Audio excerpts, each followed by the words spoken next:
Hi, and welcome to Blueprints to Buildings podcast. I'm your host, Glen Palmer, and on this show, we interview the movers and shakers in the world of property development and real estate. So, this episode is powered by a prep tech innovation that is flipping the script on how developments are visualized and sold. No outdated 3D models, no guesswork, just a faster route from conception to completion, often cutting 8 to 12 weeks off of project timelines. Want to see it in action? Reach out on LinkedIn or at Glen Palmer Secure or check out the show notes below. So, on today's podcast, we have Jon Stroud, who is a trusted real estate expert with deep local market knowledge and respected agent coach who helps buyers, sellers, and fellow agents build businesses and lives they truly want through strong habits, systems, and mindset. So, uh, Jon, sorry, Yeah, that works. welcome to the show. Pleasure to have you here. Shall we jump on? Yeah, sounds great. Nice So, to be. if you've seen any of my podcasts before, Yes, you'll know sir. this question. If time travel became a reality and you had a chance to go back in time to when you first started your career, what advice would the person that you are now actually tell your younger self? So I thought I would start with the humorous answer, which is I would get the lottery numbers from the latest billion Yes, dollar nobody deal. said that yet. Yeah, so, and then I wouldn't have to do anything. I'd be set and be on an island somewhere. Honestly, the answer that I thought of was stolen by one of your other podcasters, was the idea that if I had told myself, if I were able to go back in the past and tell myself something, I wouldn't be the same person that I am today. Yeah, And I'm not sure that I would want to do that because even though I've gone through some trials and tribulations, some ups and downs, and some struggles, I don't know that I'd want to change that because of where I am today. yeah, So, although I did like Mark's answer of having a coach, is yeah, telling me, but I started with a company that was very coaching oriented. And so I had that from the very beginning. As a matter of fact, one of my very first deals was because somebody basically said, here are the scripts and dialogue. I want you to sit down at this phone and just hone your skills, get your dialogue and your scripts really fine tuned. So mm, call all these for sale by owners. Well, I was calling for sale by owners and ended up I think it was my third closing ever in 2005 was a $3.25 million piece of land in my wow. Charleston area. And that came because my coach said, learn this and make the calls. Yeah. Yeah. Yeah, I fully agree. Having a mentor, somebody that has been there. So, on one of the ones that I've just recorded, one of the guys said that having a mentor, someone that has been there and done Yes. that, is such a powerful thing. And that's probably what I would say. I would say for me, it would be don't rush into things. Listen to what other people say, build relationships and connections, and Very have a important. mentor. Yeah. So Yeah. yeah. Absolutely. So the real estate industry, it's shifting fast. So you've got tech, you've got consumer expectations, you've got agent competition. So from your vantage point, what's the biggest change agents need to adapt to get over the next few years? And if they want to stay relevant, what do they need to do? You said it earlier that relationships, when I started in 2004, the big issue then was how many real estate websites were coming on. And intuitively, I just thought to myself, yeah, I'm sure that technology is going to change the way we do things. Yet I fully believe, and I still believe this today, that people want and see value in an educated, strategic person who brings value, emotional intelligence, strategy, all of those things to the process. I worked with a very high net worth client 2 weeks ago.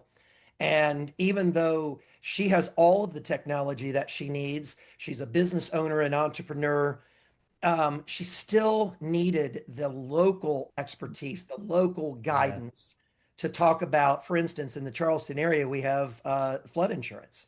What are the flooding issues? What are the elevations of certain properties, those kind of things. Could she find those things from other people? Certainly, I'm sure she could. but she was looking for the guide. So I Yeah. think to answer that question would be obviously stay up with, I use AI now in almost everything that I do, crafting answers to questions that people might have for me. When I'm writing things, I'll use AI to say, put this in the way I would say it, and then I'll massage it to the final answer. But it's helping me do things much quicker and faster. I Yeah. still believe wholeheartedly, though, it's going to be about the people who bring value, who understand the local market. And I am really big on helping people with the lifestyle component, sitting Hmm. down with somebody and talking about what is it that you're looking for from a lifestyle. Because if you tell me it's very important, I'm a real avid outdoors person and I really like boating, then putting you, 50 minutes inland on a rural piece of land is probably not your ideal lifestyle. Yeah. So, Yeah. Yeah. so that's I think is the biggest focus for me is making sure that you build those relationships and use strategy. Yeah, yeah. Excellent. And you talk about helping buyers truly visualize their home.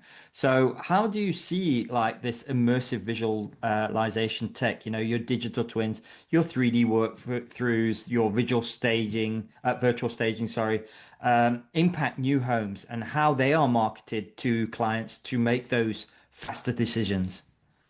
Oh, I think all of that technology is incredibly important. As a matter of fact, I used it this week, actually.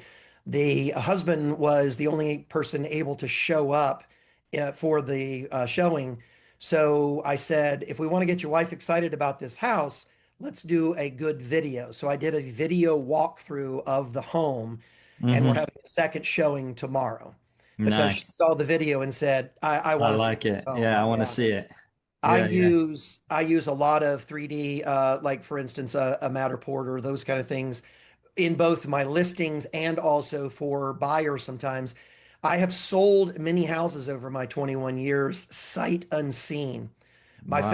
favorite one was where a gentleman who was in the military, I used video, photos, a drone, some things like that to help him see the home. He never saw the home in person until 9 o'clock the morning of the 11 o'clock closing. And when he walked into the house, he said to me, "Yep, it's exactly what I thought. It's exactly what you showed me in the videos. I'm really happy. Let's go to the closing." So I think Nice. I think 3D technology and all of those things are very, very important for our business. Yeah, yeah. And the real estate industry, it's shifting fast. You've got tech community expectations, you've got agent competition. From your vantage points, what's the biggest? Oh, I've even actually, I've just said that. Sorry, I've just said I've just told you that one. Well, if you don't mind me adding a little thing like this, No, of course, I by all believe means. I believe wholeheartedly that there's really not a whole lot of competition. The competition for me is really between my two ears because in our market, there might be over 7,000 licensed realtors. As a matter of Yeah. fact, my favorite joke is I got pulled over by a police officer the other day who said, "I need to see your realtor's license and your registration." And I said, "Don't you mean my driver's license?" And he said, "No, not everybody has one of those." So, Wow. but that's my joke. Anyway, Yeah, yeah. I don't think that there is a ton of competition. No. Really, in our market, I would say only about 1,500 to 2,000 realtors are actually making a living at real estate. There's a lot of realtors who are doing, one and two deals a year, but to me, that's not really the competition. For me, Mm, it's getting up every day, doing the work that I need to do, making the calls, communicating with my people. That's really yeah, my competition. yeah. And now you coach agents on building a life they want to walk through with habits and systems. Where do you think the clearer communication tools are and the modern visual platforms and where they could help agents improve not only client trust, but speed up decisions and differentiate themselves? Right now, a lot of what you were seeing is content. It's being the agent that has the majority of content about a specific niche. Most Yeah. people don't really care that, oh, I'm a great agent. I answer the phone. I'll show up when I'm supposed to show up. Yeah, that's all really good. Anybody can compete with that. It's the agents that know their hyper local neighborhoods, their niches. The Charleston area is made up of several different smaller communities. So when I tell people I live in Charleston, that could mean Somerville or Mount Pleasant or Daniel Island. There's so many different niche markets. And so Hmm. agents that are able to drill down into, and it might even be hyperlocal to a specific type of real estate. For instance, I like to concentrate on the water lifestyle. My wife and I have a 41-foot live aboard boat, and I Nice. like to help people understand what it's like to live on the water. We don't live there full time, it's our floating condo, but it's I to, like that, the floating what condo. I is like it? that. Yeah, what is it to know about the waterways of the Charleston area? What is it to understand why it's important to not to be careful about the runoff from your yards and protecting the species and all of those kind of things, but Yeah, being hyper local about that niche. So I think that's where agents can really thrive. So yeah, I love to coach agents. I love to help agents grow. And that's one of the things that I will share with them is pick a niche, figure out who your avatar is, who you really want to concentrate, and really, really focus on that. yeah. Brilliant. And then you emphasize deep local knowledge, obviously. Yes, What's sir. the biggest challenge you see right now in the market that buyers or sellers often underestimate? And how do you help them navigate it? Gosh, I think the biggest thing is understanding. There's a lot of fear. People ask me what is one of the biggest challenges in real estate. I tell them it's government's involvement in real estate. And what I Mm, mean by that is the fact that a lot of times government will make rules, and that could be local to federal governments. They make rules on taxation, how lending processes work.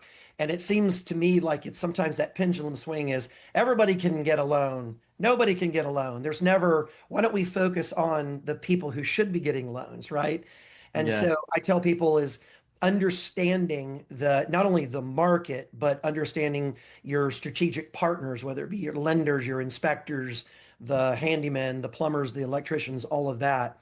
Um, is helping people. There's a lot of that fear because they think, oh my gosh, are we in a bubble now?